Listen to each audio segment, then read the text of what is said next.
Hello and good morning.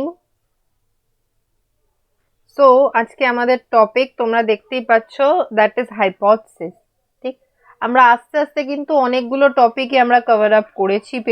আমরা paper two এর clinical পোর্শনটা কভার আপ করেছি। আমরা ক্লিনিক্যাল পোর্শন থেকে আমরা ইন্ডাস্ট্রিয়াল সাইকোলজি কভার আপ করেছি, এবং তারপরে আমরা তোমার থিওরিজ অফ পার্সোনালিটি সেগুলো কভার আপ করেছি। ঠিক, সো অল্প অল্প করে কিন্তু আমরা অনেকগুলো টপিকই কভার আপ করেছি, আর এবং আস্তে আস্তে কিন্তু আমরা পেপার টু এর শেষের দিকে চলে আসছি। ঠিক, সো পেপার টু আমাদের একটা পার্ট, লাস্ট পার্ট যদি বলি, after clinical, industrial, social psychology application. So এই যদি লাস্ট পার্ট বলি, সেটা হচ্ছে আমাদের রিসার্চ মেথোডোলজি।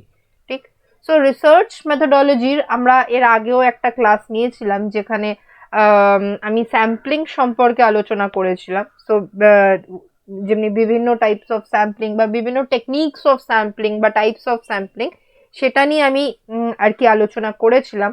সো যেটা আজকের আলোচনার বিষয়, সেটা হচ্ছে হাইপোথিসিস। ঠিক, হাইপোথিসিস সম্পর্কে আমরা জানবো, হাইপোথিসিস জিনিসটা কি, কি ব্যাপার, এইসব সম্পর্কে আমরা জানবো। ঠিক, কিন্তু হাইপোথিসিস সম্পর্কে জানার আগে আমাকে কতগুলো টার্মস বা কতগুলো জিনিস আমাকে জানতে হবে, তাহলেই কিন্তু আমি হাইপোথিসিস সম্পর্কে আরো ভালো করে জানতে পারবো। সো যে কোনো রিসার্চের ক্ষেত্রে, যখন আমরা কোনো একটা রিসার্চ করছি, যে কোনো রিসার্চের ক্ষেত্রে ভেরিয়েবল শব্দটা বা চল, এই শব্দটা খুব কমন। ঠিক, কমন বলতে কি, আমরা এই যে যার ওপর ভেরিয়েবল মানে কি, ভেরিয়েবল মানে হচ্ছে যে যার ওপর আমি রিসার্চ করছি এবং ফাইনালি আমার রেজাল্টটা কি আসছে, so that is known as variable. So এই ভেরিয়েবল বা চল, এটা তিনটে টাইপ আছে। ঠিক, একটা হচ্ছে ইন্ডিপেন্ডেন্ট ভেরিয়েবল, আরেকটা হচ্ছে ডিপেন্ডেন্ট ভেরিয়েবল, তারপরে হচ্ছে এক্সট্রেনিয়াস ভেরিয়েবল। এক্সট্রেনিয়াস ভেরিয়েবল পার্টটা আমি আসছি পরে, তার আগে আমি বুঝবো ইন্ডিপেন্ডেন্ট ভেরিয়েবল জিনিসটা কি। ঠিক, ইন্ডিপেন্ডেন্ট ভেরিয়েবল হচ্ছে কি something that can be manipulated. ঠিক, ম্যানুপুলেটেড মানে কি, ওটাতে হেরফের করা যেতে পারে। ঠিক, সে ফর এক্সাম্পল, আমি আমি দেখতে চাইছি কি এফেক্ট অফ আইকিউ বা না না, এফেক্ট অফ আইকিউ ছাড়ো, আমি দেখতে চাইছি কি এফেক্ট অফ ক্লাস টেস্ট, ঠিক, অন দ্য স্টুডেন্টস। ঠিক, effect of class test on the result of the student, এইটা আমি দেখতে চাইছি কি হোয়াট ইজ দ্য, আমি যদি ক্লাস টেস্ট নিই স্টুডেন্টদের, তো সেটার এফেক্ট কি হতে পারে। আমি খুব সিম্পল একটা এক্সাম্পল দিয়ে তোমাদেরকে বোঝানোর চেষ্টা করছি, ঠিক আছে? আশা করি তোমরা বুঝতে পারবে, বাট স্টিল আবার বলবো, কোথায় কিছু যদি না বুঝতে পারো আমাকে অবশ্যই জানাতে পারো। ঠিক আছে, সো এই যে ক্লাস টেস্ট যেটা নেওয়া হচ্ছে আর কি, যেটা স্টুডেন্টস ক্লাস টেস্ট দিচ্ছে, ঠিক, এই টেস্টটা হচ্ছে ইন্ডিপেন্ডেন্ট ভেরিয়েবল।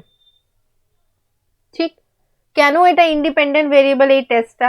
তার কারণ এই যে বললাম ক্যান বি ম্যানুপুলেটেড। সো এই যে টেস্টটা কতটা কঠিন হবে, কতটা সহজ হবে, এই জিনিসটা কে ডিসাইড করছে? রিসার্চার। ঠিক, সে ফর এক্সাম্পল আমি তোমাদের ক্লাস টিচার।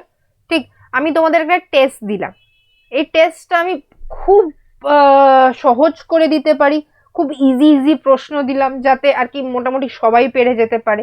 ঠিক, বা খুব কঠিন কতগুলো প্রশ্ন দিলাম কি সবাই ভাবছে এটার উত্তর কি হবে, কি উত্তর হওয়া চাই, কিরকম কি আনসার হবে, এই মানে সবাই কিন্তু এটাকে নিয়ে ভাবছে।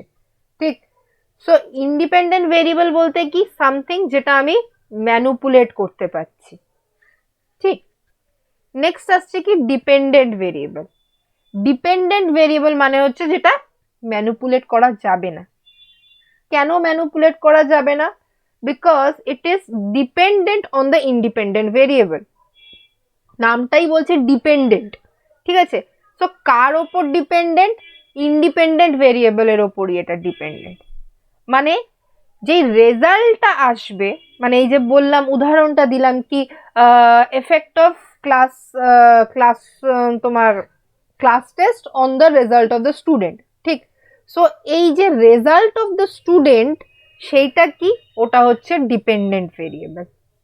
কিসের ওপর ডিপেন্ড, এই যে রেজাল্ট অফ দ্য স্টুডেন্ট, এটা কিসের ওপর ডিপেন্ডেন্ট, এটা হচ্ছে ডিপেন্ডেন্ট অন দ্য আমি কতটা কঠিন করলাম বা কতটা সহজ করলাম, রাইট? আমি যদি খুব কঠিন করি, ম্যানুপুলেট করলাম, তাহলে সেই হিসাবে ওটার রেজাল্ট আসবে।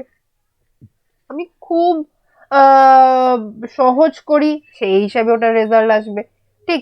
So independent variable is something that can be manipulated, আর ডিপেন্ডেন্ট হচ্ছে রেজাল্টটা, ফাইনাল রেজাল্ট যেটা আসছে, দ্যাট ইজ ডিপেন্ডেন্ট ভেরিয়েবল, ঠিক? So it can not be manipulated, এটা আমি ম্যানুপুলেট করতে পারবো না। বাচ্চারা বা স্টুডেন্টসরা যেরকম টেস্ট দিচ্ছে সেই হিসাবে রেজাল্ট আসবে, আমি রেজাল্টটা নিজের মতন ম্যানুপুলেট করতে পারবো না, ঠিক? তারপরে কি টার্মটা ইউজ হচ্ছে, এক্সট্রেনিয়াস ভেরিয়েবল। এবার এই এক্সট্রেনিয়াস ভেরিয়েবল মানে কি, ওয়ার্ডটাই দেখো, এক্সট্রা, ঠিক? এক্সট্রেনিয়াস মানে এক্সট্রা, ঠিক? এবার এই এক্সট্রেনিয়াস ভেরিয়েবলকে কনস্ট্যান্ট ভেরিয়েবল নামেও জানা যায় বা কনস্ট্যান্ট ভেরিয়েবলও বলে। তার কারণ কি, এক্সট্রেনিয়াস ভেরিয়েবল বলতে কি, ওই এক্সট্রা ভেরিয়েবলগুলো যেগুলো অ্যাকচুয়ালি আমি চাইছি না নিজের রিসার্চে, ঠিক? তার সত্ত্বেও তারা আছে, they are a part of the research, কিন্তু আমি কোনোভাবেই কিন্তু ওকে আমি চাইছি না কি ভাই তুই আমার রেজাল্টের রিসার্চের পার্ট হোক আর কি, ঠিক? But still they are part of my research, ঠিক? সে ফর এক্সাম্পল যেমনি temperature, noise, time of the day etcetera, মানে এই যে ভেবে না যখন আমি ক্লাস টেস্টটা নিচ্ছি, ঠিক? সো তোমাদের ভেবে নাও প্রচন্ড মানে গরমকালে এই পরীক্ষাটা নিচ্ছি, ঠিক আছে? আর ঠিক সেই সময় কারেন্টটা চলে যায়, ঠিক? আর এই 1 ঘন্টার পরীক্ষা, 1 ঘন্টার আর কি আমি পরীক্ষা নিচ্ছি, তো এই 1 ঘন্টার পরীক্ষা তোমরা দিচ্ছ এরকম করে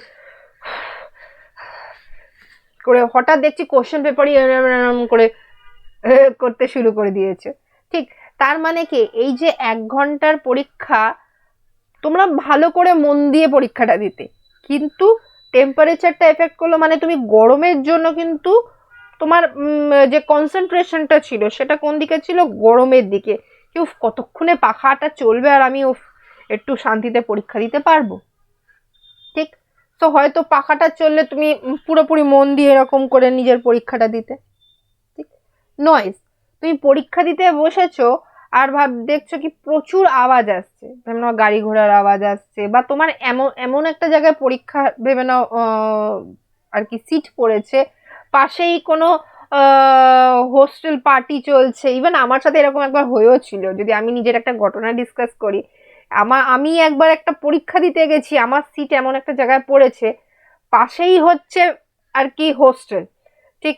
এবং সেই হোস্টেল থেকে সেই দিনই আর কি সানডে, অবভিয়াসলি আমাদের বেশিরভাগ পরীক্ষা তো সানডেই পড়ে, আর সানডে মানেই হচ্ছে ওই হোস্টেল থেকে কোনো পার্টি বাটি ছিল, ডিজেতে একদম জোরে গান বাজছে, মানে আমি পরীক্ষা কি দেবো, আমি পরীক্ষা দিচ্ছি আর এদিকে পেছনে ব্যাকগ্রাউন্ড মিউজিক চলছে, ওইদিকে বাদশা, হানি সিং সব ডিনচ্যাক টাইপ গান চলছে, মানে আমি পরীক্ষা যখন দিচ্ছি আমি তখন এরকম করে দিচ্ছি, হ্যাঁ কি বলছে, আচ্ছা তাহলে এইটার উত্তর এই হবে, আর এইদিকে বাদশা হানি সিং পেছনে গান বাজছে, ঠিক? ওই গানটা যদি না বাজতো, ঠিক আছে, আমি যদি শান্তি ভাবে পরীক্ষাটা দিতে পারতাম, তাহলে আমার হয়তো ওই প্রশ্নটা করতে যতক্ষণ সময় লাগছে আমার হয়তো কম সময় লাগতো, কারণ আমি নর্মালি কোশ্চেনটা পড়তাম আর পড়ে আমি উত্তর দিয়ে দিতাম, কিন্তু এত আওয়াজের জন্য আমাকে কি কি কি বলেছে, হ্যাঁ এইটা এইটা এই এরকম করেছে, তো আমাকে এরকম করে খুব কনসেন্ট্রেট করে পড়তে হচ্ছে ব্যাপারটা, ঠিক? তো তার মানে কি বলছে কি, এক্সট্রেনিয়াস ভেরিয়েবল কি, এটার উপর তো কন্ট্রোল নেই। এই যে বাইরে নয়েজটা হয়েছে, আমি কি বাইরে গিয়ে গাড়ি ঘোড়া বিভিন্ন আওয়াজ আসছে, আমি কি রাস্তার মাঝখানে দাঁড়িয়ে বলতে পারি এই কোনো গাড়ি ঘোড়া যাবে না, একদম বন্ধ, আমার এখানে পরীক্ষা চলছে, পারবো না। টেম্পারেচার কোনো কন্ট্রোল নেই, even time of the day, time of the day মানে কি ভেবে না, আমি একটা পরীক্ষা নিচ্ছি, ওই যে বললাম আমি একটা ক্লাস টেস্ট নিচ্ছি, ঠিক? তো 5 জন স্টুডেন্ট, আমার 2 জন বলছে ম্যাম আমি সকালবেলায় এসে দেবো, 2 জন বলছে ম্যাম আমি রাত্রিবেলা দেবো, 2 জন বলছে ম্যাম আমি বিকেলবেলা দেবো, তো কেউ বলছে সকালে, কেউ বলছে বিকেলে, কেউ বলছে রাত্রে। এবার এই ব্যাপারটাও কিন্তু এফেক্ট পড়বে, যেহেতু সকালবেলা দিচ্ছে সেহেতু একটা ফ্রেশ মাইন্ডে পরীক্ষাটা দিচ্ছে, ঠিক? যেহেতু বিকেল বেলা দিচ্ছে, সে সারাদিন পরে আর ভাল লাগছে না পরীক্ষা, চলো ঠিক আছে, ঠিক? তো সে হয়তো কোনো রকমে দেবে। তার মানে কি, time of the data effect করলো, এটা ছাড়া আরো আছে যেটা মুড, ঠিক আছে, কেউ হয়তো সেদিনে ঝগড়াঝাটি হলো, মানে সারাদিনের মানে পরীক্ষা দিতে আসছে, হঠাৎ দুপুরবেলা আমার কারোর সাথে ঝগড়া হয়ে গেল, ঝগড়া করে আমি পরীক্ষা দিতে এসেছি। ঠিক, তাহলে আমার মুডটা পুরোপুরি ঘেটে আছে, আমার মুডটা একদমই ভাল লাগছে না, তার সত্ত্বেও পরীক্ষা দিতে এসেছি। ঠিক, সো এক্সট্রেনিয়াস ভেরিয়েবল কি, এগুলো হচ্ছে এক্সট্রা ভেরিয়েবল যেগুলোর উপর আমার কন্ট্রোল নেই, কিন্তু সেগুলো থ্রু আউট দ্য আর কি এক্সপেরিমেন্ট বা রিসার্চ সেটা থাকবে, এবং এইটা ডিপেন্ডেন্ট ভেরিয়েবলকে এফেক্ট করবে। ঠিক, যেটা আমার ডিপেন্ডেন্ট ভেরিয়েবল সেটার উপর প্রভাব ফেলছে কে, এক্সট্রেনিয়াস ভেরিয়েবল, বিকজ এটা তো আমার রেজাল্টে প্রভাব ফেলছে। ডিপেন্ডেন্ট ভেরিয়েবল কি, এটা তো আমার রেজাল্ট। সো ডিপেন্ডেন্ট ভেরিয়েবল আমার কি করছে, আমার রেজাল্টের উপর প্রভাবটা ফেলছে। ঠিক, এইবার আমি কি করতে পারি এই এক্সট্রেনিয়াস ভেরিয়েবলটাকে কন্ট্রোল করার জন্য? ঠিক, কি করা যেতে পারে?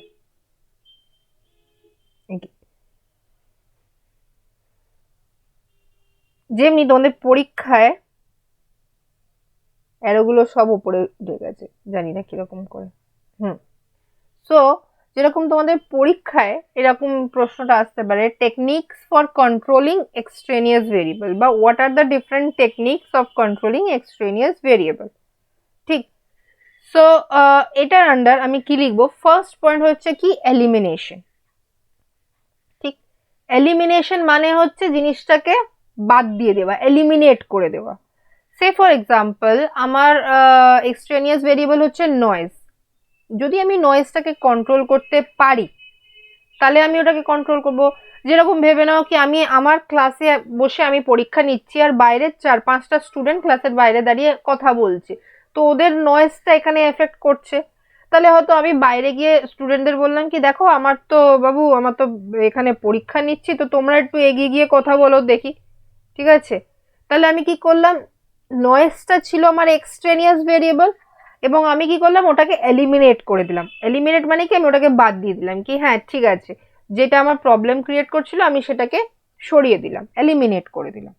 ঠিক, তারপরে এবার কি, আমি যদি এলিমিনেট না করতে পারি, ঠিক, আমি জানি আমি এলিমিনেট করতে পারবো না, ঠিক, সেই ক্ষেত্রে আমি কি করতে পারি, কনস্ট্যান্সি অফ ভেরিয়েবল। কনস্ট্যান্সি অফ ভেরিয়েবল মানে কি, কনস্ট্যান্টলি ওটাকে ধরে রাখা।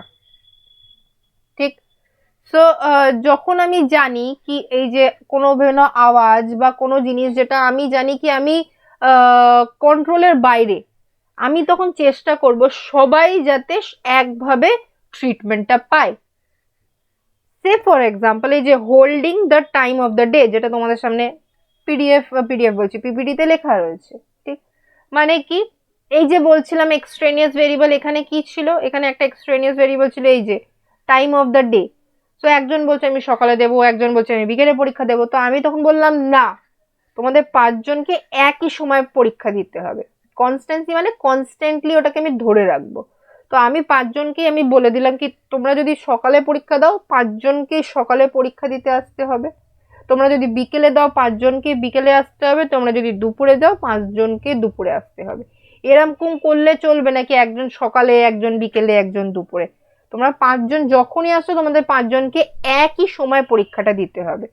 তো আমি কি করলাম, থ্রু আউট দ্য এক্সপেরিমেন্ট আমি কি করছি, এই যে টাইম অফ দ্য ডেটাকে কি করছি, কনস্ট্যান্ট ধরে রাখছি, কি যাতে টাইমটা আর কি এরম না হয় কি সকালে কেউ পরীক্ষা দিচ্ছে তো ফ্রেশ মাইন্ডে দিচ্ছে, বা বিকেলে কেউ পরীক্ষা দিচ্ছে তো টায়ার্ড হয়ে যাচ্ছে, এরকম করে পরীক্ষা দিচ্ছে। ঠিক আছে, তো ব্যাপারটা রেজাল্ট সবার সিমিলার হবে। ঠিক, সবাই সকালে পরীক্ষা দিচ্ছে তো সেই হিসাবে সবার রেজাল্ট আসবে, সবাই বিকেলে পরীক্ষা দিচ্ছে তো সেই হিসাবে সবার রেজাল্ট আসবে, দুপুরে পরীক্ষা দিচ্ছে তো সেই হিসাবে সবার রেজাল্ট আসবে, কিন্তু please time of the data effect করবে না। ঠিক, কেউ হয়তো বেশি নম্বর পেয়ে গেল, কেউ হয়তো কম নম্বর পাচ্ছে বিকজ সে টায়ার্ড হয়ে গেছে, সারাদিন পর আর ভাল লাগছে না, তো ওই জিনিসটা আর এফেক্ট করবে না। ঠিক, এবার নেক্সট আসছে কি, ব্যালেন্সিং। ঠিক, অনেক সময় এরকম কিছু ভেরিয়েবলস থাকে, এক্সট্রেনিয়াস ভেরিয়েবলস গুলো, যেগুলো কি, যেগুলো আমি তো কনস্ট্যান্টও ধরা যাবে না আর এলিমিনেটও করা যাবে না, তখন আমাকে কি করতে হবে, তখন আমাকে ওই গ্রুপে ব্যাপারটাকে ব্যালেন্স করতে হবে। ফর এক্সাম্পল দেখো জেন্ডার। ঠিক, জেন্ডারটাকে তো আমি এলিমিনেট করতে পারবো না, যদি আমি দেখছি কি এই দুটো গ্রুপের মাঝে পার্থক্যটা কি, আমি তো এরম করতে পারবো না কি এই গ্রুপ মানে জেন্ডারকে আমি বাদ দিয়ে দিয়ে, জেন্ডার ইজ নট সামথিং যেটাকে আমি এলিমিনেট করতে পারবো। ঠিক, সো তখন আমি কি কাজে লাগাবো যদি জেন্ডার আমার ভেরিয়েবল হয়, সেটা হচ্ছে ব্যালেন্সিং, মানে আমি দুটো গ্রুপকে ব্যালেন্স করব। যেরকম একটা গ্রুপে ভেবে নাও যদি আমি দেখি কি 3টে ছেলে 2টো মেয়ে, আর আরেকটা গ্রুপে দেখছি 3টে মেয়ে 2টো ছেলে, তো ব্যাপারটা কি হলো, একটা গ্রুপে ছেলের সংখ্যা বেশি, একটা গ্রুপে মেয়ের সংখ্যা বেশি, ঠিক।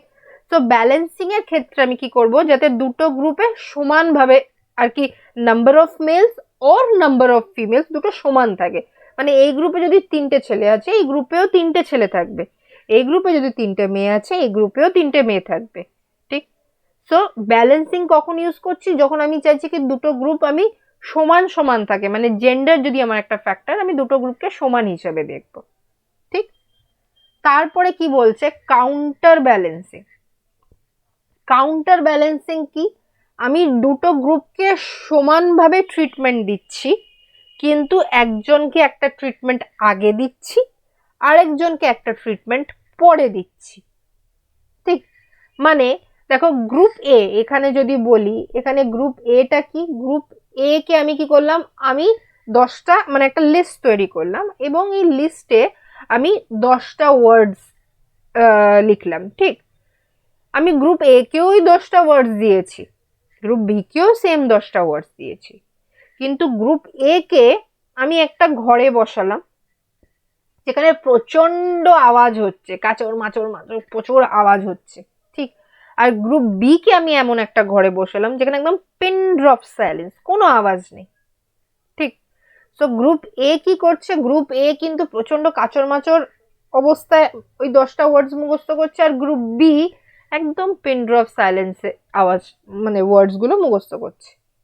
তারপরে সেকেন্ড ফেজে আমি কি করলাম, গ্রুপ এ কে মানে এই ঘরের পাবলিককে আমি এই ঘরে পাঠিয়ে দিলাম, এই ঘরের পাবলিককে আমি এই ঘরে পাঠিয়ে দিলাম, ঠিক।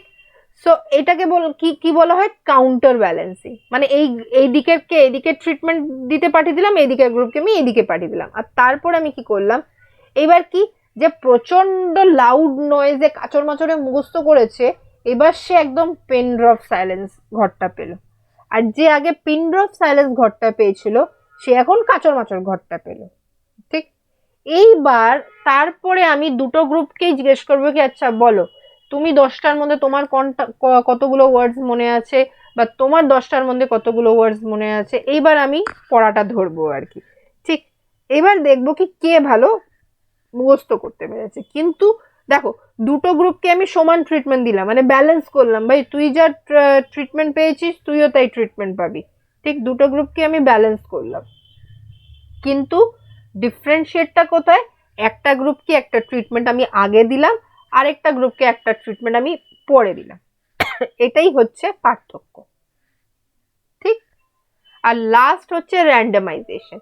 র্যান্ডমাইজেশন হচ্ছে যখন আমি কোনোভাবেই কোনো জিনিস কন্ট্রোল করতে পারছি না, এলিমিনেট করতে পারছি না, আমি কনস্ট্যান্টলি মানে ধরে রাখতে পারছি না ভেরিয়েবলটা, বা আমি ব্যালেন্স করতে পারছি না, কাউন্টার ব্যালেন্সিং অপশন নেই, তখন আমি কি করব, কি কোনো বায়াসনেস না নিয়ে এসে পার্শিয়ালিটি না করে নিজের মতন যা আমার ভেরিয়েবল যাদেরকে আমি চয়েস করতে চাই কি আচ্ছা একে আমি নেব, একে আমি নেব, এই কাজটার উপর আমি আর কি এক্সপেরিমেন্ট করব, সো আমি নিজের মতন চয়েস করে নিলাম র্যান্ডমলি, ঠিক। সে ফর এক্সাম্পল আমি বলছি কি আচ্ছা এই ক্লাসে আমি 10জনকে অ্যাজ আ নিজের স্যাম্পল নেব, তো ঠিক আছে আমি ক্লাসে গিয়ে আচ্ছা এর মধ্যে আচ্ছা তুমি তুমি তুমি তুমি এই 10জন আমার স্যাম্পল হয়ে গেল, ঠিক। যেটা আগের ক্লাসে আমি বলছিলাম কি without biasness, probability not probability বুঝিয়েছিলাম, তো ওই প্রবাবিলিটি মানে উইদাউট বায়াসনেস, ঠিক।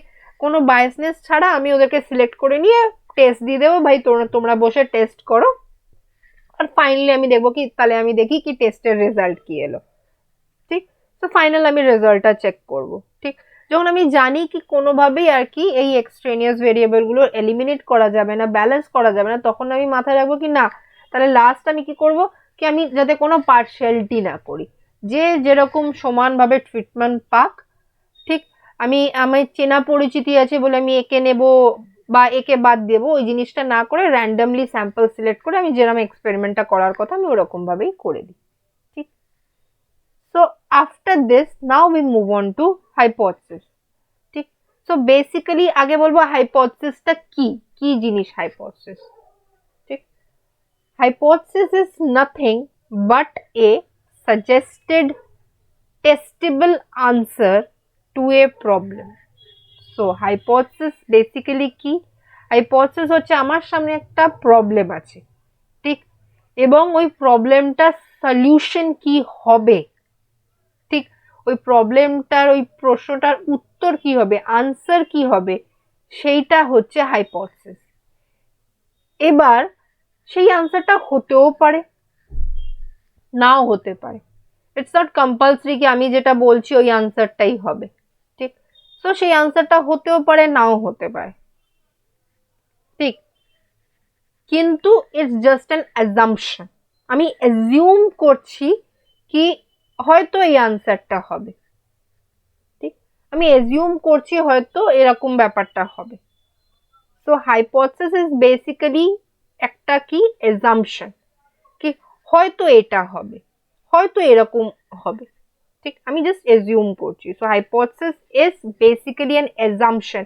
আমার সামনে একটা প্রবলেম আছে, এই প্রবলেমটার এই সলিউশন হতে পারে, দ্যাট ইজ হাইপোথেসিস। তারপরে কি বলছে, it is testable relationship between two or more variables. তার মানে হাইপোথেসিস কি, দুটো বা মোর দেন টু ভেরিয়েবলস, তাদের মাঝখানে আমি কি দেখছি, সম্পর্ক, রিলেশনশিপটা দেখছি, কি সম্পর্ক, ঠিক।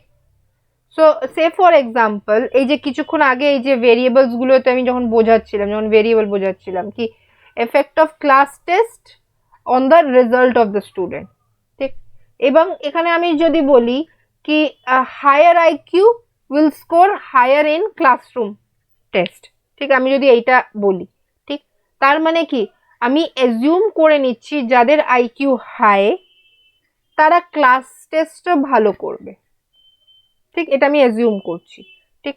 এবার সেটা হতেও পারে, নাও হতে পারে, ঠিক।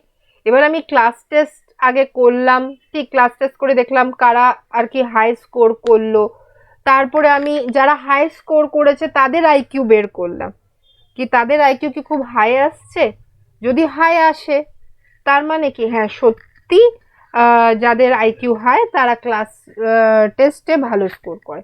কিন্তু যদি হাই না আসে তার মানে কি না, কোনো অ্যাজ সাচ কোনো রিলেশন নেই এদের, ঠিক। সো বলছে কি হাইপোথেসিস কি, আমি এই রিলেশনশিপটা দেখছি কি, এই যে যদি আমি এই উদাহরণের কথাই বলি কি আইকিউ ক্লাসরুম অ্যাচিভমেন্টে আমি রিলেশনশিপটা দেখছি, ঠিক, যেটা বলছে যে it is a testable relationship between two or more variables. তো আমি একটা রিলেশনশিপ দেখলাম, আইকিউ আর ক্লাসরুম অ্যাচিভমেন্টের মাঝে কি সম্পর্ক আমি সেটা দেখলাম, এবং এটা কি সাজেস্টেড টেস্টেবল আনসার, মানে আমি একটা আনসার বলছি হ্যাঁ এটা এরকম হতে পারে, ওরকম হতে পারে, নাও হতে পারে, হতেও পারে, মানে এটা জাস্ট আমি অ্যাজিউম করছি, and it should be clear and economical.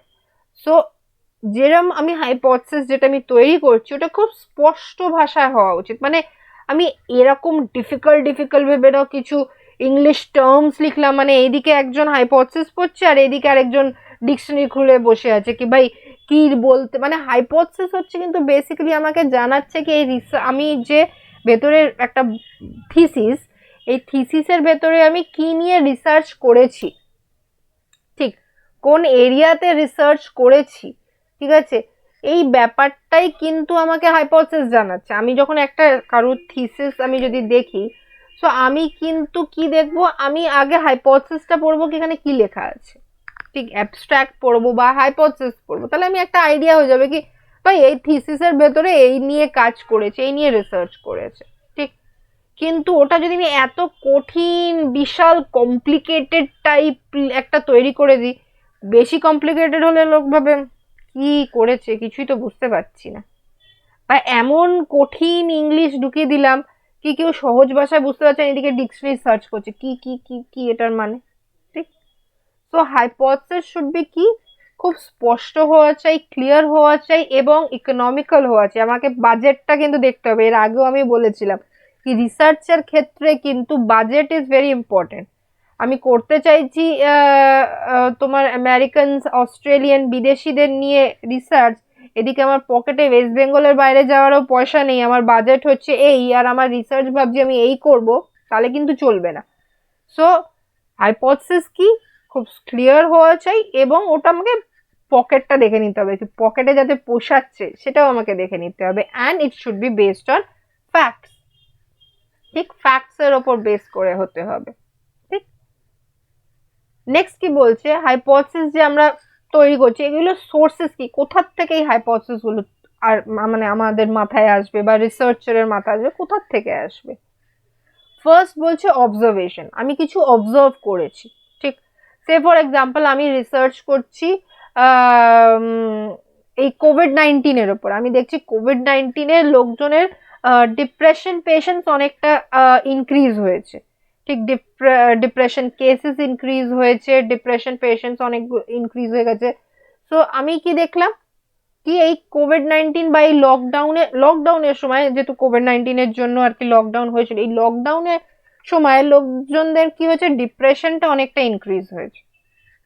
তো আমি কি করলাম, এই অবজারভেশনের উপর বেস করে হাইপোথিসিস তৈরি করলাম কি হ্যাঁ, লকডাউন কি করেছে, লকডাউন লোকজনের মধ্যে ডিপ্রেশনের লেভেলটা অনেকটা ইনক্রিজ করে দিয়েছে। Lockdown has increase the level of depression among people. আমি এটা একটা হাইপোথিসিস তৈরি করলাম। এবার তারপর আমি রিসার্চ শুরু করছি। ঠিক, এবং লাস্টে কনক্লুশনে এটা বেরোতেও পারে। ঠিক, যখন আমি ডিসকাশন লিখছি তখন হয়তো আমি দেখলাম হ্যাঁ সত্যি তো লকডাউনের লোকের ডিপ্রেশন লেভেল অনেকটা ইনক্রিজ হয়ে গেছে, এবং এটা নাও হতে পারে। ঠিক, সো আমি এমন একটা হাইপোথিসিস তৈরি করলাম বেসড অন মাই অবজারভেশন। ঠিক, বা প্রিভিয়াসলি টেস্টেড বাই রিসার্চার, এমন একটা জিনিস যেটা আমি আগেও করেছি কিন্তু ওটার ওপর আমি আবার রিসার্চ করছি। সেটার কারণ বিভিন্ন হতে পারে, হয়তো টাইম স্প্যান, কেন প্রত্যেক দিন টেকনোলজি ডেভেলপ করছে, নিত্য নতুন জিনিস ডেভেলপ হচ্ছে। ঠিক, সো হতে পারে টাইমের জন্য কি চেঞ্জেস এসছে আমি তাই জন্য করছি, বা আমারই মনে হচ্ছে কি যখন আমি করেছিলাম তখন আমার স্যাম্পল সাইজটা ছোট ছিল। আমরা যেরকম আগের ভিডিওতে আমি বলেছিলাম স্যাম্পলের কথা, ঠিক যারা আমার আগের ভিডিওটা দেখোনি ওদেরকে আমি সাজেস্ট করব অবশ্যই আমার আগের ভিডিওটাও দেখো। আমি আগের ভিডিও এর আগের ভিডিও আর কি একটা ফ্রাইডেতে আমি আপলোড করেছিলাম, এই আগের ভিডিওতে আমি স্যাম্পলিং সম্পর্কে আমি বলেছিলাম। ঠিক, সো ওই ভিডিওটা আর এই ভিডিওটাই দুটো ভিডিও নিয়েই কিন্তু সাইকোলজির যে রিসার্চ মেথোডোলজি পার্টটা, ওই পার্টটা কভার আপ করছি। ঠিক, সো ওই ভিডিওটাও তোমরা দেখে নিও। ঠিক, আর যদি না খুঁজে পাও সো আমাদের যে চ্যানেল, ইউটিউব চ্যানেল আর কি WBPSC101, এই চ্যানেলটাকে সাবস্ক্রাইব করে নিও। ঠিক, সাবস্ক্রাইব করলেই আমার যাবতীয় যা ভিডিওস আমি আপলোড করেছি ঠিক আজ অবধি, আমি সেপ্টেম্বর থেকে তোমাদের ভিডিওস আপলোড করছি, সেপ্টেম্বর থেকে তোমাদের সাথে ক্লাস নিচ্ছি, এবং আমি যা ভিডিও আপলোড করেছি রিগার্ডিং পেপার 2 তোমরা সব ভিডিওই পেয়ে যাবে, জাস্ট চ্যানেলটাকে সাবস্ক্রাইব করে নিতে হবে। ঠিক আছে, so yes, so previously tested মানে আবার বলবো যে স্যাম্পলিং এর কথা, কি আমি আগে করেছি আমার স্যাম্পল সাইজ অল্প ছিল। ঠিক, অল্প স্যাম্পল সাইজে করেছিলাম তাই জন্য আমার ঠিকঠাক ভাবে রেজাল্ট আসেনি। এবার আমি কি করছি, তাহলে এবার আমি বেশি স্যাম্পল সাইজ নিয়ে আর কি টেস্টটা করলাম। ঠিক, বেশি স্যাম্পল সাইজ নিয়ে যখন আমি টেস্টটা করলাম দেখলাম কি হ্যাঁ এইবার রেজাল্টটা সিগনিফিকেন্ট আসছে, এবার রেজাল্টটা একটুখানি চেঞ্জ হয়েছে, তো আমি সেটার ওপর কাজ করলাম। বা আমার রিসার্চ কিসের ওপর বা হাইপোথিসিস কিসের ওপর বেস করে হতে পারে, কোনো থিওরির ওপর বেস করে, কি কোনো তত্ত্ব এসছে, সে ফর এক্সাম্পল আমার লার্নিং এর থিওরি আছে, মোটিভেশনের থিওরি আছে, ম্যাসলোর থিওরি আছে, আমি কোনো থিওরির ওপর বেস করে করতে পারি। যেরকম অ্যাডলারের একটা থিওরি আছে, তোমার পার্সোনালিটিরই থিওরি, বার্থ অর্ডার এবং পার্সোনালিটি, মানে বার্থ অর্ডারের পার্সোনালিটির ওপর কি এফেক্ট পড়েছে। আমি ওটার ওপর রিসার্চ করেছিলাম, কি এই অ্যাডলারের থিওরির ওপর কি সত্যি কি বার্থ অর্ডার পার্সোনালিটির ওপর কোনো প্রভাব ফেলছে, সত্যি কি যারা আর কি ফার্স্ট বর্ন, বাড়ির সব থেকে মানে বড় সন্তান, তার পার্সোনালিটি, বা সেকেন্ড বর্ন তার পার্সোনালিটি, বা থার্ড বর্ন তার পার্সোনালিটি, এবং যারা সিঙ্গেল চাইল্ড এবং যারা আর কি ভাই বোনেদের সাথে বড় হয়েছে ওদের মাঝে কি পার্সোনালিটির ডিফারেন্স আছে, এই আর কি যারা single child and child brought up with siblings এদের মাঝে কি পার্থক্য আছে, আমি এটা নিয়ে একটা রিসার্চ করেছিলাম। ঠিক, এটা নিয়ে একটা রিসার্চ করে আমি একটা পেপার পাবলিশ করেছিলাম। ঠিক, সো এই পেপার পাবলিশটা আমি কিসের ওপর বেস করে করেছি, একটা থিওরির ওপর বেস করে, অ্যাডলারের যে থিওরিটা সেটার ওপর বেস করে আমি আর কি এই রিসার্চটা করেছিলাম আর কি। ঠিক, সো আমার হাইপোথিসিস কিসের ওপর বেস করে হতে পারে, থিওরির ওপরও বেস করে হতে পারে। নেক্সট বলছে কি মডেল, যে বিভিন্ন মডেল আছে, যেমনি ম্যাসলোর মডেল আছে, কোনো একটা মডেলের ওপরও বেস করে, যেমনি গিলফোর্ডের মডেল আছে, ইন্টেলিজেন্সের গিলফোর্ডের মডেল আছে, তো আমি সেটার ওপর বেস করেও আমি করতে পারি। ঠিক, তো বিভিন্ন সোর্সেস আমার আছে, আমি সেখান থেকে আর কি নিজের হাইপোথিসিস তৈরি করতে পারি। ঠিক, নেক্সট আসছি ক্লাসিফিকেশন, কি কি ডিফারেন্ট টাইপস অফ হাইপোথিসিস আছে। ঠিক, so if you talk about classification, so first ক্লাসিফিকেশনে হচ্ছে ক্যাজুয়াল হাইপোথিসিস।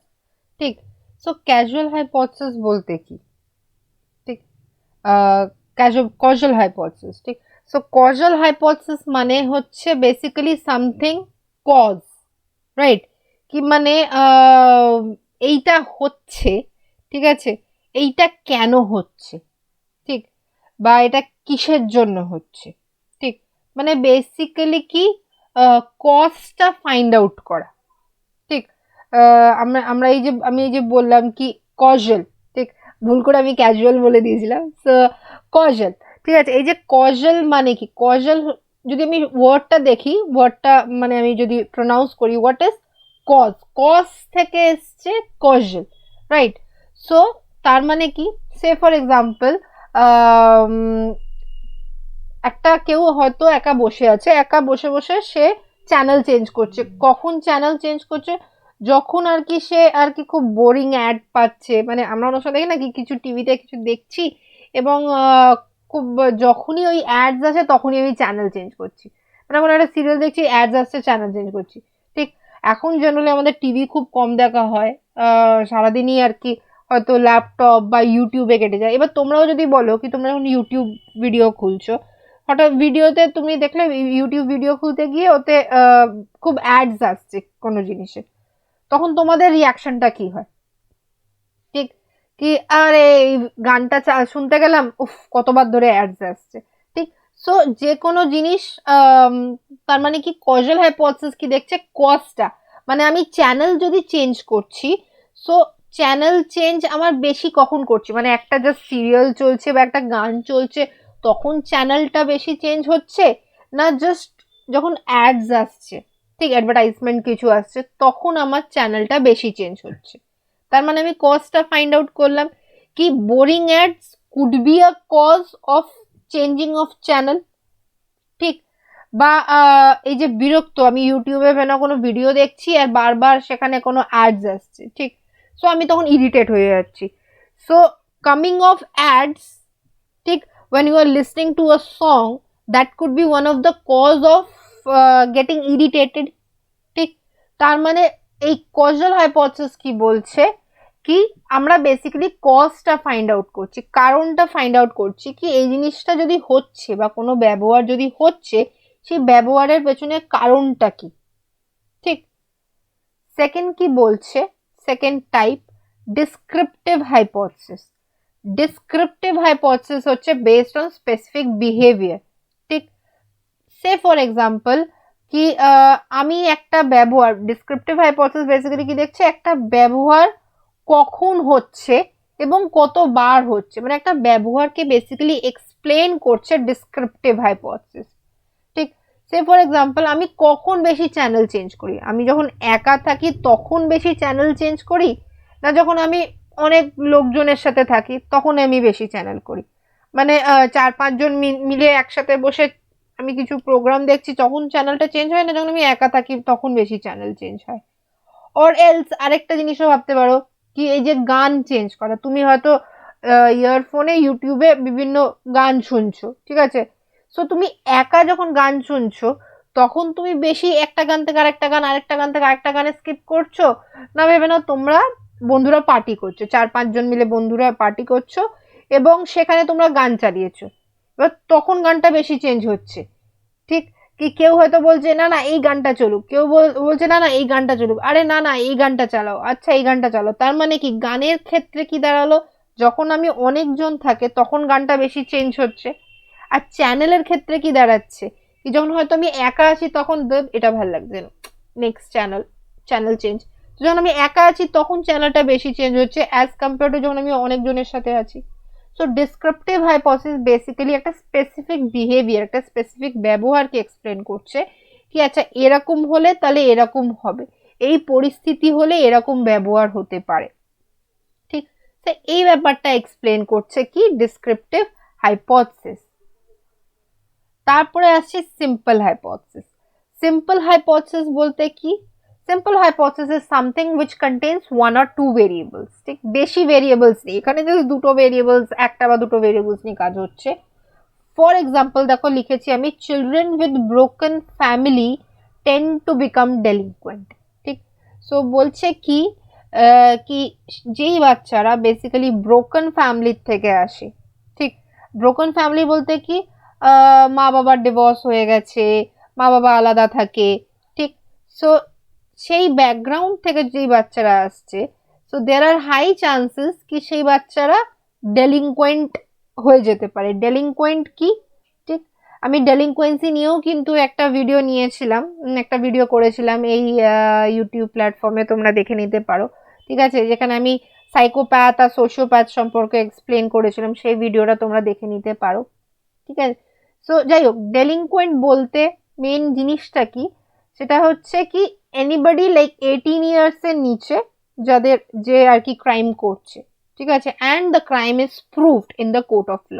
ঠিক, 18 ইয়ার্স অর 18 ইয়ার্স অ্যাবাভ যে কোনো ক্রাইম করছে and the crime is proved, সে হচ্ছে ক্রিমিনাল।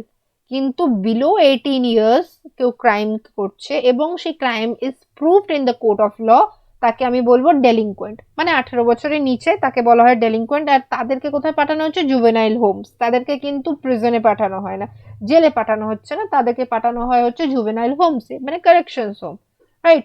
সো বলছে কি তাহলে সিম্পল হাইপোথিসিস এক্সাম্পলটা কি বলছে, যারা ব্রোকেন ফ্যামিলি থেকে যাচ্ছে দেয়ার আর হাই চান্সেস তারা ডেলিনকুয়েন্ট হতে পারে। তাহলে এখানে ভেরিয়েবল কি কাজ করছে, একটা হচ্ছে চিলড্রেন উইথ ব্রোকেন ফ্যামিলি, আর আরেকটা ভেরিয়েবল কি ডেলিনকুয়েন্ট, জাস্ট দুটো ভেরিয়েবল। তো আমি দেখছি এই দুটো জিনিসের মাঝে কোনো সম্পর্ক আছে না নেই, দ্যাট ইজ সিম্পল হাইপোথিসিস। ঠিক, নেক্সট কি বলছে, কমপ্লেক্স হাইপোথিসিস। কমপ্লেক্স হাইপোথিসিস মানে হচ্ছে যেখানে মোর দেন টু ভেরিয়েবলস কাজ করছে। ঠিক, যেরকম এই এক্সাম্পলটা দেখো, children from upper and lower socio economic status have larger adult adjustment problems than children from middle socio-economic status. So এখানে কি বলছে, হাইপোথিসিসটা কি বলছে, যেই বাচ্চারা, those children who belong to the upper socio-economic class বা lower socio-economic class, ঠিক, তাদের কি have larger adult adjustment problem. তার মানে যেই বাচ্চারা যখন তারা বড় হচ্ছে, অ্যাডাল্ট হচ্ছে, তখন তারা বেশিরভাগ তারা কি অ্যাডজাস্টমেন্ট প্রবলেম ফেস করছে as compare to the children, ওই বাচ্চারা those who belong to the middle socio economic status, তারা কম অ্যাডজাস্টমেন্ট প্রবলেম ফেস করছে। ঠিক, সো কমপ্লেক্স হাইপোথিসিস আগেই বললাম, তাহলে কি যেখানে মোর দেন টু ভেরিয়েবলস, মানে দুটো ভেরিয়েবলস এর বেশি আমি নিয়ে হাইপোথিসিস তৈরি করছি। তাহলে এখানে এখানে আমি যদি বলি এই পার্টিকুলার এক্সাম্পলে কতগুলো ভেরিয়েবলস কাজ করছে, একটা হচ্ছে children from upper economic class, children from lower economic class and children from middle economic class. ঠিক, তারপরে অ্যাডাল্ট অ্যাডজাস্টমেন্ট প্রবলেম। তার মানে চারটে ভেরিয়েবলস নিয়ে আমি এখানে কাজ করছি। ঠিক, so that is what complex hypothesis is. ঠিক, নেক্সটে আসছি নাল হাইপোথিসিস। নাল হাইপোথিসিস মানে কি, যখন আমি বলছি when there is no relationship between the two variables, আমি যখন বলছি কি যে দুটো চল বা দুটো ভেরিয়েবলস, আমি বলছি কোনো সম্পর্ক নেই। ঠিক, সে ফর এক্সাম্পল আমি যখন বলছি there is no relationship between hardiness and happiness, ঠিক, হার্ডিনেস মানে হচ্ছে কে কতটা মানে শক্তভক্ত না, মানে কে হার্ডিনেস মানে হচ্ছে কে কতটা হার্ডি, মানে লাইক যে কোনো সিচুয়েশন যদি আসে, কোনো পরিস্থিতি যদি আসে, কে সেই পরিস্থিতিটা মানে ভেঙে পড়বে না কঠিন পরিস্থিতিতে, এবং কে সেই পরিস্থিতিটা ঠিকঠাকভাবে হ্যান্ডেল করতে পারবে, ঠিক। সো তাকে বলা হয় মোর হার্ডি বা লেস হার্ডি। সো যে মোর হার্ডি ক্যারেক্টারিস্টিক্স হবে, সে যে কোনো পরিস্থিতিকে সামলে নিতে পারবে, ঠিক, ভেঙে পড়বে না। আর যে লেস হার্ডি হবে, সে যে কোনো পরিস্থিতিতে ভেঙে যাবে, ভেঙে পড়বে আর কি, ঠিক। সো আমি ভেরিয়েবলটা কি বলেছিলাম, নো, আমি হাইপোথেসিসটা যখন বললাম কি কি there is no relation between happiness এবং আমার হার্ডিনেস, ঠিক। সো তার মানে কি, আমি যখন রেজাল্টটা যেটা আসবে সেটা আসা উচিত কি, হ্যাপি পিপল, যদি যারা খুব হ্যাপি তারাও হার্ডি আছে, আবার যারা আনহ্যাপি তারাও হার্ডি আছে, ঠিক, এরকম আসা উচিত, ঠিক। তাহলেই আমি বলতে পারি মানে হ্যাপিনেসের আর হার্ডিনেসের কোনো সম্পর্ক নেই, ঠিক। আমি এইটা দেখি, যারা খুব হ্যাপি, খুব হ্যাপি পিপল, তারা খুব হার্ডি, ঠিক, মানে হায়ার হ্যাপিনেস আর হায়ার হার্ডিনেস, তার মানে তো দুটো সম্পর্ক বেরোলো। বা লোয়ার হ্যাপিনেস আর লোয়ার হার্ডিনেস, তার মানে দুটো সম্পর্ক বেরোলো, ঠিক। ইন দ্যাট কেস আমাকে কনক্লুশনে লিখতে হবে নাল হাইপোথিসিস রিজেক্টেড, আমাকে এই হাইপোথিসিসটা রিজেক্ট করে দিতে হবে। কিন্তু যদি আমি দেখি কি দুটোর মাঝখানে কোনো সম্পর্ক বেরোলো না, ঠিক আছে, যারা হ্যাপি পিপল তাদেরও দেখছি হায়ার হার্ডিনেস আসছে, যারা আনহ্যাপি পিপল তাদেরও দেখছি আমি হার্ডিনেসটা হায়ার আসছে, তার মানে তো কোনো সম্পর্কই বেরোলো না।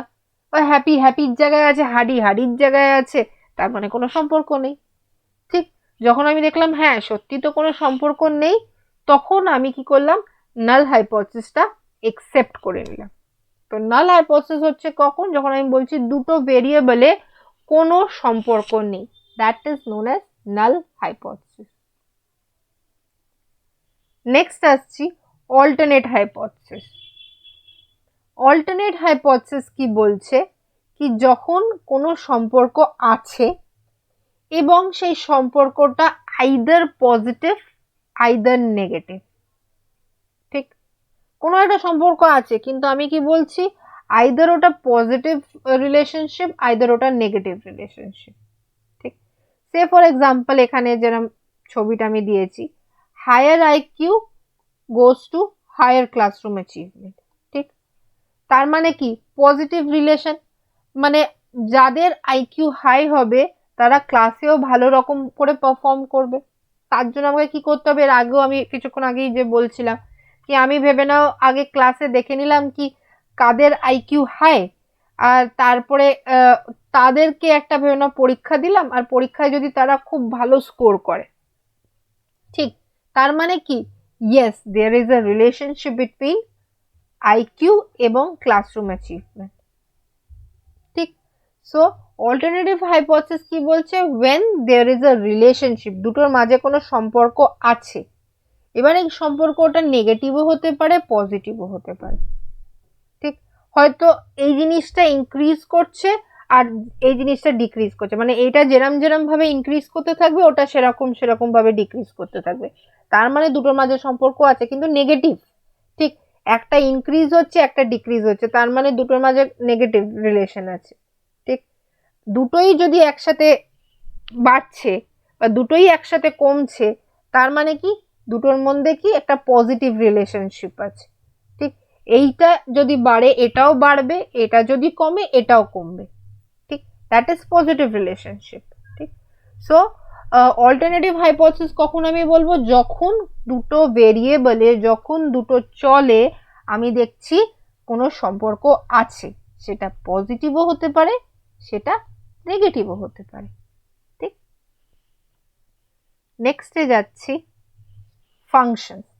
তো হাইপোথিসিসের কি ফাংশনস, ঠিক, হাইপোথিসিস বেসিক্যালি আমার তিনটে জায়গায় কাজে লাগছে। একটা হচ্ছে টেস্টিং ভেরিয়াস থিওরিজ, ঠিক, আমি যে বিভিন্ন থিওরিজ টেস্ট করতে কাজে লাগছে। আমি আগেই বললাম কি আমি যেরকম একটা রিসার্চ করেছি এডলারের থিওরির ওপর, ঠিক, এডলার থিওরি কিসের উপর বেস করেছে, এডলারের একটা থিওরি দিয়েছে বার্থ অর্ডারের ওপর, ঠিক, তো সেটার ওপর আমি একটা রিসার্চ করলাম।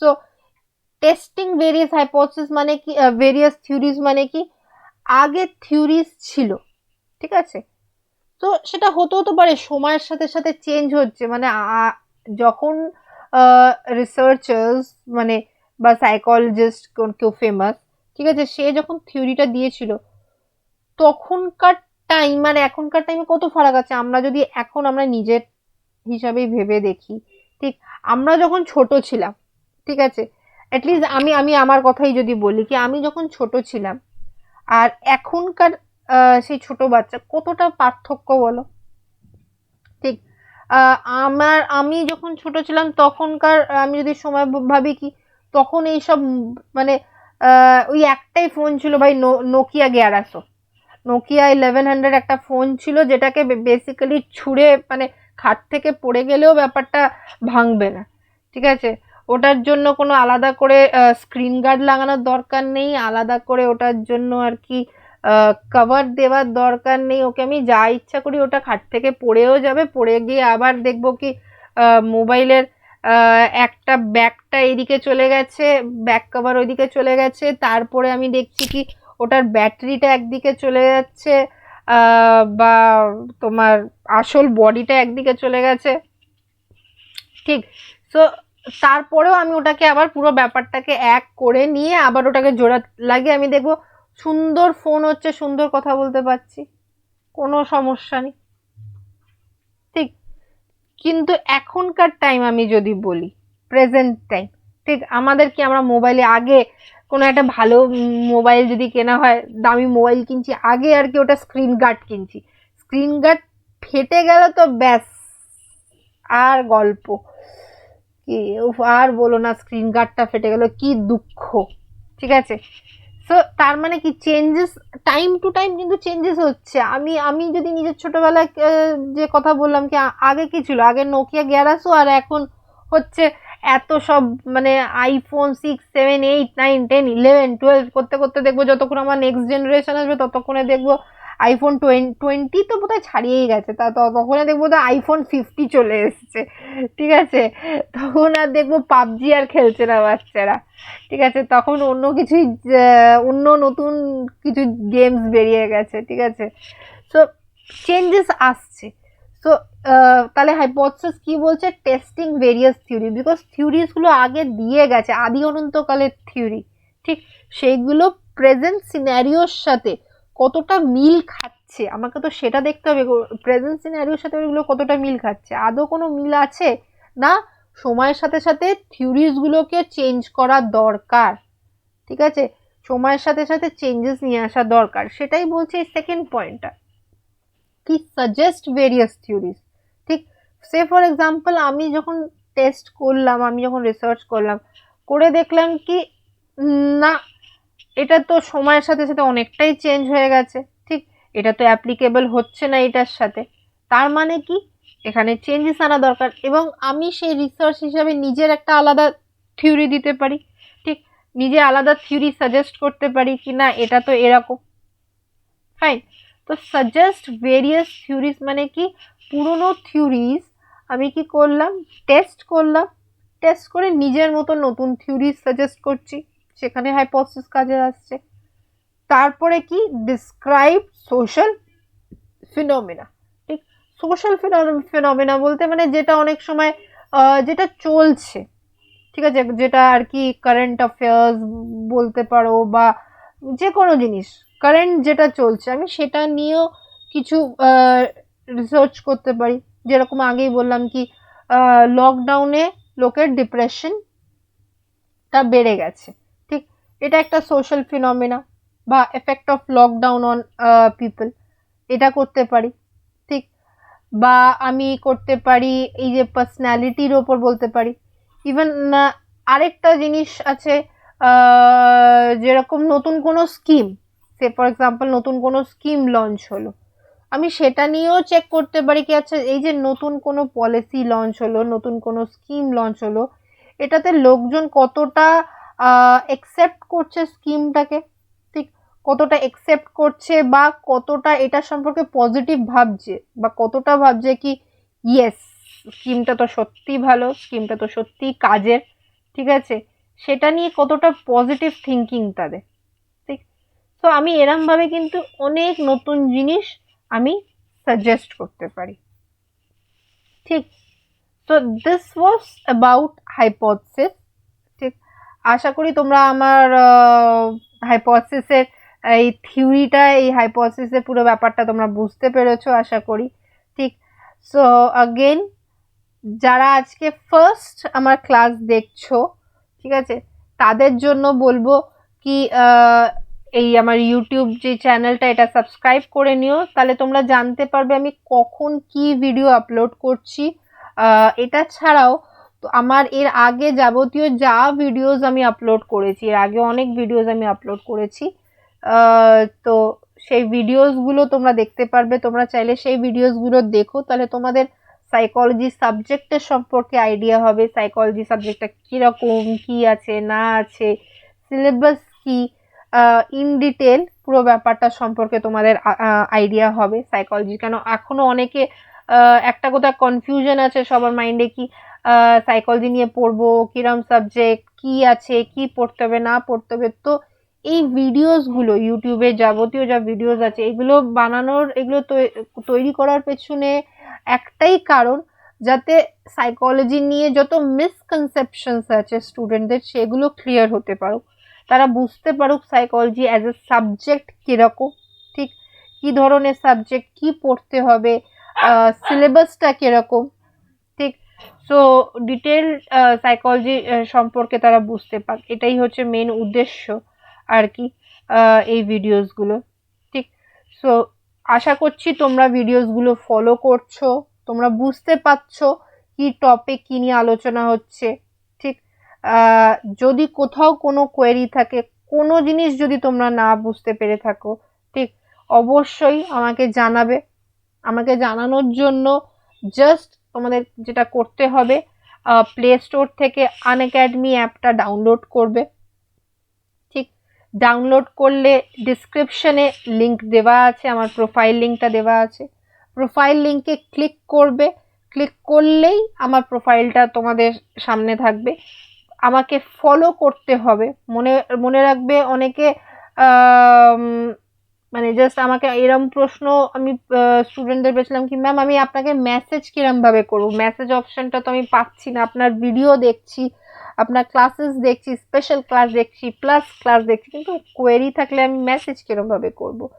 তো মেসেজ অপশনটা তখনই ওপেন হবে যখন তোমরা আমাকে ফলো করবে, ঠিক। সো তার জন্য প্রথমে তোমরা আমাকে ফলো করো, ঠিক আছে, ফলো অপশনটা পাবে, ওটাকে ক্লিক করে দেবে, ঠিক আছে। সো ফলো অপশনটা ক্লিক করলেই কিন্তু মেসেজ অপশনটা ওপেন হয়ে যাবে, ঠিক। তো তারপরে তোমরা যাবতীয় তোমাদের যা কোয়েরি আছে, তোমাদের যাবতীয় যা প্রশ্ন আছে, ঠিক, তোমরা আমাকে মেসেজ অপশনে লিখে জানাতে পারো, মেসেজে লিখে মানে ওই মেসেঞ্জার অপশনে আমাকে জানিও, আমাকে টেক্সট করো, যেখানে যা সমস্যা আমাকে জানাবে, ঠিক। আমি পুরোপুরি চেষ্টা করব সেই সমস্যাটার আর কি একটা সমাধান খুঁজে বের করার, ঠিক আছে। এটা ছাড়াও আমি আমার আনএকাডেমি প্ল্যাটফর্মে আমার প্লাস কোর্স যেগুলো এখন অনগোয়িং আছে, সেটা হচ্ছে একটা কোর্স যেটা হচ্ছে সাইকোলজি পেপার 1 রিগার্ডিং কোর্স, যেটা আমার একটা অনগোয়িং কোর্স, সেটাই গোটা জানুয়ারিতে আর কি হবে, ঠিক আছে, ওটা চলছে। এবং ফেব্রুয়ারিতে আমি একটা নতুন কোর্স নিয়ে আসবো, সেটা হবে প্রিভিয়াস ইয়ার্স কোশ্চেন ডিসকাশন এবং আনসার রাইটিং, এই সম্পর্কে কি 2012 থেকে এখন অবধি যাবতীয় যা যা প্রশ্ন এসছে সেই সম্পর্কে। আর আনসার রাইটিং প্যাটার্ন নিয়ে আলোচনা করব, আনসারটা কিরমভাবে লিখতে হবে, কিরমভাবে সাজিয়ে গুছিয়ে লিখতে হবে, কি পয়েন্টস অ্যাড করবে, কোথায় ডায়াগ্রাম লেখা দরকার, ডায়াগ্রাম ড্র করা দরকার, ফ্লো চার্ট কোথায় দরকার, সো বা কিরম ভাবে আমি আরো বেটার নাম্বার তুলতে পারি, ঠিক আছে। সো সেই সম্পর্কে আমি আলোচনা করব ওই ফেব্রুয়ারি কোর্সে, তোমাদের এখানে জানিয়েও দেব ওই নতুন কোর্সটা সম্পর্কে, ঠিক আছে। এটা ছাড়া আমার আরেকটা কোর্স অনগোয়িং আছে, যেটা হচ্ছে ইন্টারভিউ রিগার্ডিং, ঠিক। তো তোমরা অবশ্যই জানো কি তোমরা আফটার ইয়োর মেন্স তোমাদেরকে ইন্টারভিউটা কোয়ালিফাই করাটা খুবই দরকার, বিকজ উইদাউট ইন্টারভিউ চাকরিটা হবে না, ঠিক আছে। তো আমার ইন্টারভিউ রিলেটেডও একটা প্লাস কোর্স আছে, ঠিক। তো যেখানে আমি কমপ্লিট ইন্টারভিউ সম্পর্কে স্টুডেন্টসদের গাইড করি, ঠিক আছে। তো যেরকম কি ধরনের প্রশ্ন রেজিউমে বা বায়োডাটা থেকে আসতে পারে, বডি ল্যাঙ্গুয়েজ কিরকম হওয়া চাই, গ্রুমিং মানে ড্রেসিং বা অ্যাটায়ার কিরকম হওয়া চাই, কেন তোমরা জানো কি প্যানেলে একজন সাইকোলজিস্ট থাকে যিনি তোমাকে অবজার্ভ করবেন, ঠিক। So through out the interview আমাকে কিরমভাবে গ্রুমিং, বডি ল্যাঙ্গুয়েজ, এই পুরো ব্যাপারটা নিয়ে আমার কোর্স আছে প্লাস প্ল্যাটফর্মে, ঠিক। তার সাথে সাথে আমি আরেকটা সাবজেক্টে যেটা গাইড করি আর কি, সেটা হচ্ছে চাইল্ড ডেভেলপমেন্ট পেডাগগি, ঠিক। তো আমি তিনটে সাবজেক্টে তিনটে বিষয়ে গাইড করি প্লাস প্ল্যাটফর্মে। চাইল্ড ডেভেলপমেন্ট পেডাগগি যেটা টেটের জন্য দরকার, তার সাথে হচ্ছে সাইকোলজি অপশনাল ফর WBCS, এবং তার সাথে হচ্ছে ইন্টারভিউ। এই তিনটে জিনিসে আমি স্টুডেন্টসদের নিজের তরফ থেকে পুরো 100% চেষ্টা করি গাইডেন্স দেওয়ার প্লাস প্ল্যাটফর্মে, ঠিক। এটা ছাড়াও আমার স্পেশাল ক্লাসেস আছে, তোমরা আমার স্পেশাল ক্লাসেসেও জয়েন করতে পারো।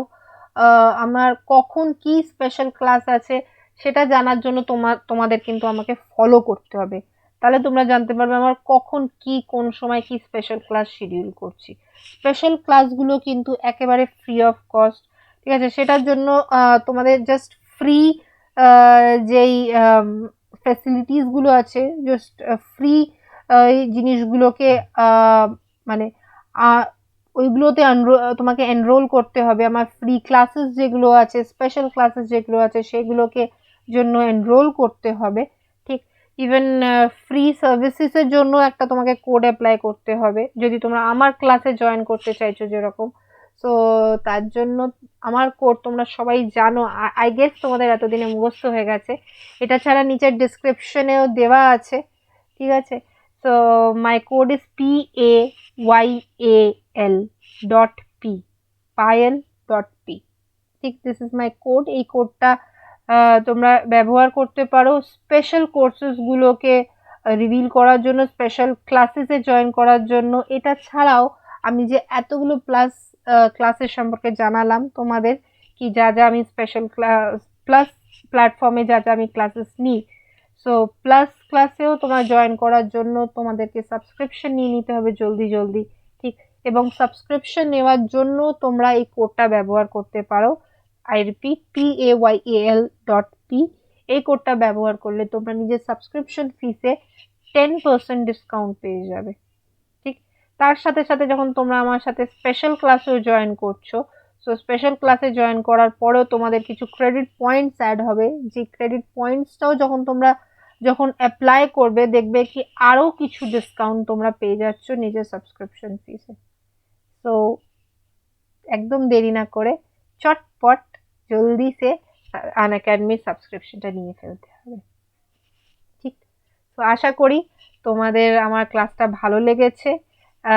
যদি ক্লাসটা ভালো লাগে তাহলে একটা ছোট্ট করে লাইক, নিচে একটা থামস আপ নিশ্চয়ই দিয়ে দিও, ঠিক আছে।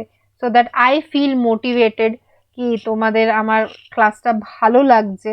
আর আস্তে আস্তে দেখতেই পাচ্ছ পেপার 2 আমি ফাইনালি র্যাপ আপ করছি। আজকের ক্লাসের সাথে আমার রিসার্চ মেথোডোলজি পার্টটা মোটামুটি আমি টাচ করতে পেরেছি ইউটিউবে, কারণ একটা টাইমের বাউন্ডেশন থাকে। তো যেটা আমি প্লাস কোর্সে দের ইজ নো বাউন্ডেশন, প্লাস কোর্সে আমি একটার পর একটা আরামসে পুরো ফুল অন ডিসকাস করতে পারি, কোনো অসুবিধা নেই, ঠিক আছে। ইন ডিটেল ডিসকাস করতে পারি, আরও ডেপথে ডিসকাস করতে পারি, উইথ নোটস, বেঙ্গলি এবং ইংলিশ নোটসের সাথে ডিসকাস করতে পারি, ঠিক। তার জন্য তোমরা জানিও, তোমাদের কোনো কোয়েরি হলে অবশ্যই জানিও আমাকে, ঠিক। তো উইথ দিস এই ক্লাসটা আমার আজকে এখানে শেষ হলো। আবার তোমাদের সাথে আবার আমার নেক্সট ভিডিওতে দেখা হবে। আর একটা ভিডিও বাকি পেপার 2 রিগার্ডিং, ঠিক। আর ওই একটা ভিডিও হলে তোমাদের পেপার 2টা ইউটিউব সেশনে আমার তরফ থেকে কমপ্লিট হবে, ঠিক। তো উইথ দিস, টাটা।